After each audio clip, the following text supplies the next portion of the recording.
June was a wake-up call, and I'll be honest, it was a bad month for content. I felt like I was working harder than ever to pre-schedule content, yet everything was just flatlining. So for July, I decided to stop guessing. I treated the entire month as a transitional experiment, or a strategy reset, I guess. Today, I'm walking you through my full July analytics report. We aren't just looking at views, we're looking at actual business impact. I discovered a 10 times performance gap between two sets of content, finally settled the best time to post debate for my channel, built a content engine I'm taking into August. And if you've been feeling like your platforms are broken, this may change how you look at your data forever.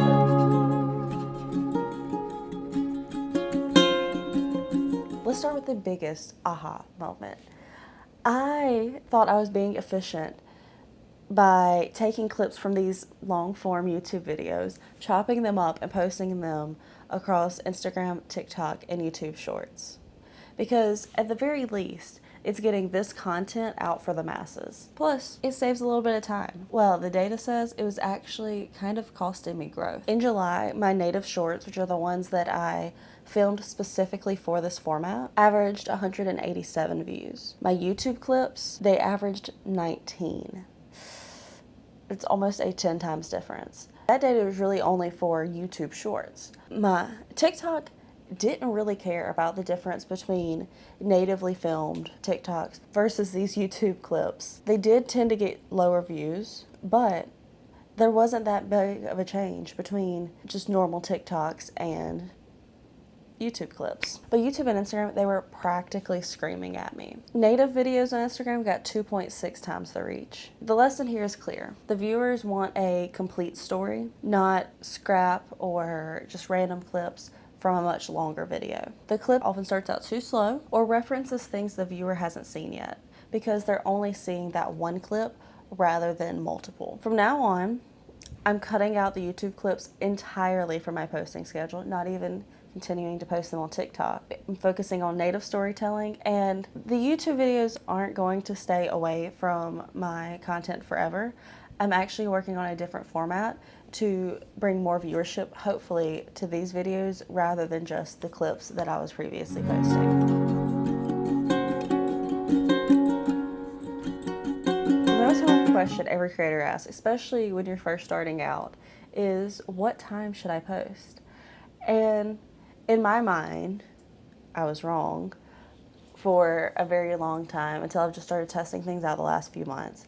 I figured it would be best to post at like 6 a.m. so that we could get to people before they go to work, and post sometime after 5 so that way you could get them when they are doom scrolling when they get home from work. It was not true for my audience. And over the course of July, I tested a few different times, but overall, I tested one specifically new time that I had not previously tested. In July, the different times I posted at were 9 a.m., 12 p.m., 3 p.m., and 6 p.m. I didn't post on the dot of those all the time. Sometimes I was posting at 9:30, 9:45, 10 o'clock, or 5, 5:30, 6, 6:30, 7. But I was posting in that general time range. Honestly, what was shocking to me is that 9 a.m. is the undisputed winner. It is the only time slot where all three platforms, YouTube, Instagram, and TikTok, performed consistently well. Now, one thing I'm looking to test through August is, was it the time slot that was performing consistently well, or is it the content that was posted at that time frame? So, I will be posting TikToks not only at 9 a.m., but I'll be posting them still at those other times so that way I can get a stronger comparison, because for the most part for July, I was posting my native short form videos at my earlier slot at 9 a.m., 10 a.m., and then was posting my YouTube clips in the evening. And clearly my YouTube clips weren't performing anyway, so to give more of an apples to apples comparison, I'm going to start testing out different time frames for my posts. But as of right now, 9 a.m. is the undisputed winner. It is the only place, the only time frame where all of my platforms performed consistently well. And honestly, 6 p.m. was a disaster for Instagram and YouTube, although TikTok still did decent, But like I said, that was the time frame I was usually posting my YouTube clips. So we're going to still test the 6 p.m. time slot and see what happens. We'll see what works out.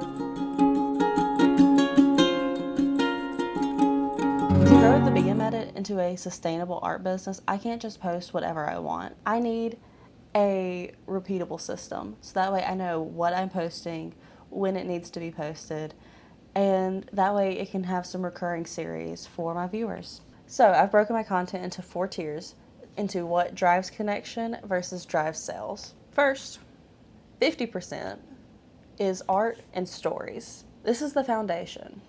It's not just showing a painting. It's telling the story of that bird that followed me around Jones Park while I took that reference photo. That connection is why people buy. Next, 25% is studio life. Behind the scenes, the prep, the mess, the reality of being an artist running a business. 15% is product features, where I'll actually showcase the products I've made and the collections and everything to try to entice people to start buying. 10% is business and marketing. This is where I'll share my wholesale journey, just my business journey in general, and the marketing side of things. It builds authority, but it's the seasoning, not the main course.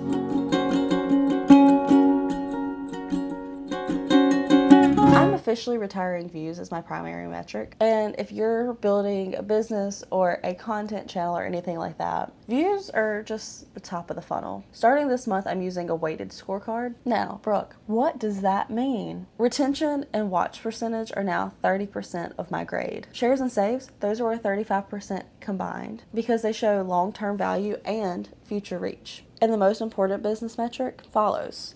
I would rather have a 200 view video that sends 10 people to my page to follow me and check out my website and check out my other content that I've created than a video with 2,000 views that does nothing. We're optimizing for impact, not vanity. Now, that vanity is nice because it does bring your content in front of more people consistently.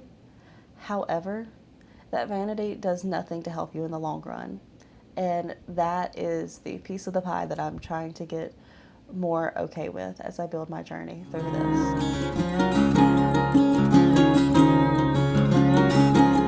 So July was my research phase. August is my execution. So my mission is simple. Post once a day, stick to that 9 a.m. window, and every product post really needs to have a story behind it. I've realized my personality is probably my biggest underutilized asset. People don't just want to buy a greeting card. They want to buy a piece of the Gulf Coast and the story of the artist who painted it. I want to hear from you. What part of the process do you want to see more of? Are you here for the marketing nerd data breakdowns? Or do you want more artist diary moments? Let me know in the comments, and let's get to work on August.